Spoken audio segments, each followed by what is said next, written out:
Okay, thanks. We are just going to have a quick reflection now on some of the things we've heard and seen. Firstly, just to say, I think, isn't Psalm 148 a great psalm? And I really like the version you read, Abby. I think it's so vivid and wonderful. It's one of the great creation psalms. The sun and moon and the deepest oceans praising God. I love the fact that there's sea monsters in it as well.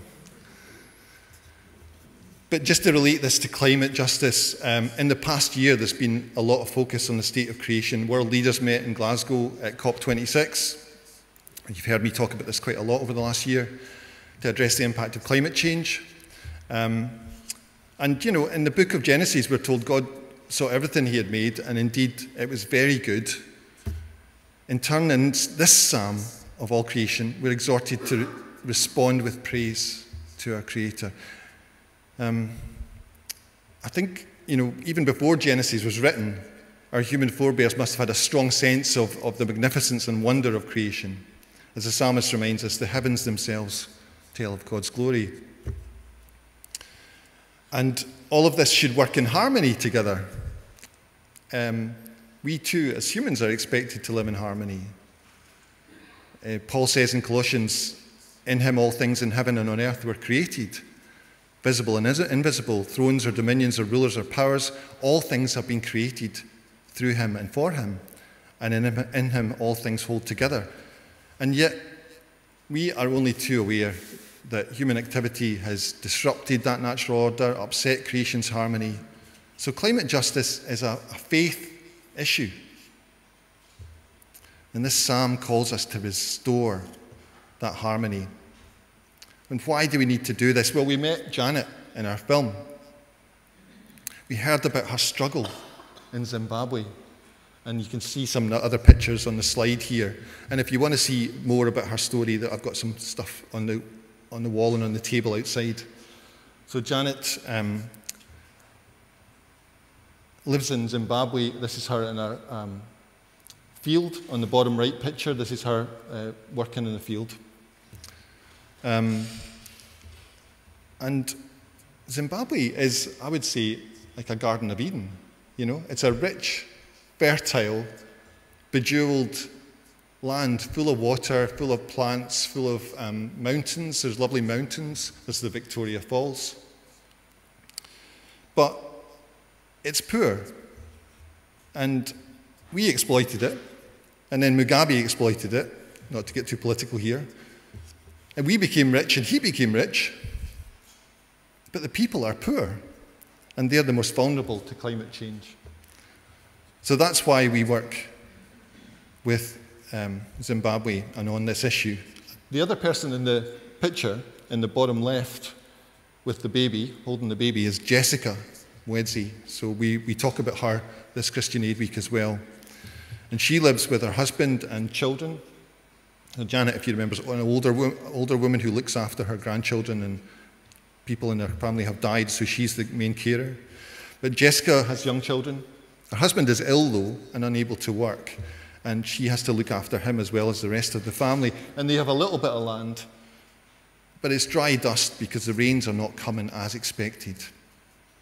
Most days, all the family eats is one bowl of porridge, as we said, Zadza.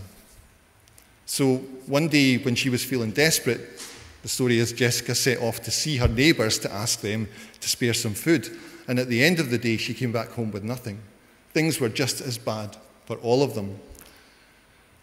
So what Christian Aid is doing in response is supplying the village and all the people with seeds that can grow even in dusty ground. And it means that people like Jessica will end up with tomatoes, beans and cucumbers, and she can sell them when she's got an excess at harvest time to help feed her family. The other person in the picture, and I must confess this is the only one I could find, so he's about 10 years younger than he really is there. He's now, we talked about greybeards earlier. Thierry's got a greybeard, as do I. Thierry's my friend and colleague who works in the Zimbabwe team, and he manages the BRACT programme, and that helps these people. And we work in a global team together now. And he's a brilliant program manager. He goes out and talks to the communities. He finds out what they need and lets them develop the program as things change. So that's Thierry, just to show you who it is that we employ in Zimbabwe to do this work. Okay, if we change to the other slide into a different country, because I know a lot of us have also given and responded to the Ukraine appeal. And I'm not going to go into detail about that, but I just wanted to share with you a bit this morning about what Christian Aid has done, because it's been part of the DEC appeal. So that's been such a huge appeal that we've ended up getting a tiny amount of it, but it's still millions of pounds. So Ukraine is another breadbasket country. I don't know if people know what comes from Ukraine. I'm not going to do another quiz, but wheat, sunflower oil, gas, coal.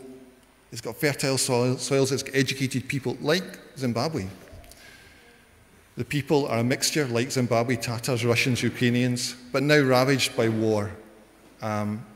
Empires, male egos, war comes, and the poor people are left behind. The people who can't get away, the older folk, the infirm, the people with disabilities, left to suffer.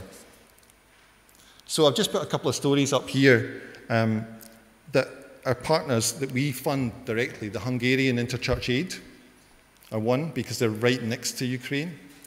There's the Lutheran World Federation in Poland, because we don't have an office in Ukraine, obviously. We don't work in Ukraine. But we pass some of the money on to also the Swiss Church Aid, which is HEX, and they go across the border into Ukraine, and they are setting up work. My colleague Tom has been coordinating that. He lives in Pollokshields, actually. I couldn't make it along this morning, but I got a lot of this stuff from him. And he told me that they have reached, I think this is way out of date, but 26,187 people with life-saving aid, shelter, truckloads of food, water, sanitation, and health support. So basically, they're giving out aid to people that really need it. And there's a story about Natalia and her 2 children, and the help that they've had in Lviv, which is in the west. We all know where these places are now, don't we? Because we've seen it on the news so much. The guy, I don't know who the woman is, but he's the guy who is in the tabard giving a bag of stuff is called Taras. And Tom describes Taras as a total legend. Now, Taras isn't an aid worker by trade. He is a taxi driver. That's what he did before this. And when all this happened, he came along and he started volunteering. And now he's become a member of staff, because we needed to recruit staff to do all this. And he actually takes stuff out to the people who need it. There's another picture, which I don't think is on here, but it's out on the desk of my colleague Olga, who works for this team now, and she manages the food distribution. And I'm not quite sure what she did before. I think it says she used to teach dancing. So nobody's dancing in Ukraine just now. So she now works for an aid agency. So I really like those stories. I thought, it just brings it to life a little bit, what our money is going to, because we don't really know and how we're helping people. And that's Christian Aid's help, or your help through the DEC appeal. So we stand with them. We are hungry for justice too. We're hungry for Jesus' love and justice to flood hearts and lives with his peace. We're hungry for the world where sea monsters and all the ocean depths, lightning and hail, snow and clouds, strong winds that obey his command. We're hungry for the new heaven and the new earth, where he's going to wipe away all the tears from their eyes. I think the Revelation in St. John is rich in imagery. And, it doesn't mean that we have to think about a good world to come, because Jesus came and in his incarnation brought that world here now for us. So as we reflect on the work of Christian Aid, we know that in this time we can make our contribution to bring water to those dry fields that we saw in the video. So what should we do? We should give, but may our support not end there. We should act and be seeds from which God's kingdom grows, and pray for peace. Pray for these people. Pray that we, in our prayers, we stand alongside them in solidarity with them. Amen.